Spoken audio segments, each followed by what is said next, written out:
શરૂઆત કરીશું મહત્વપૂર્ણ સમાચારથી। કચ્છના રાપર નજીક ભૂકંપનો આંચકો અનુભવાયો છે।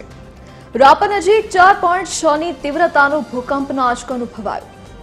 આજે વહેલી સવારે 4:30 વાગે ભૂકંપનો આંચકો અનુભવાયો। આંચકાના કારણે લોકો ઊંઘમાંથી જાગી ઘર બહાર દોડી આવ્યા। વાગડના અનેક વિસ્તારોમાં ભૂકંપનો આંચકો અનુભવાયો। ભૂકંપનું કેન્દ્ર બિંદુ રાપરથી 22 કિલોમીટર દૂર નોંધાયું।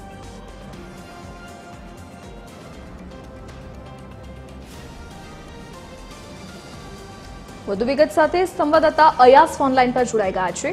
જી અયાસ, શું વિગત? રાપર નજીક 4.6 નો તીવ્રતાનો આંચકો અનુભવાયો છે। આજે વહેલી સવારે 4:30 વાગે આંચકાના કારણે લોકોમાં ઊંઘમાંથી જાગી અને ઘરની બહાર દોડી આવ્યા હતા।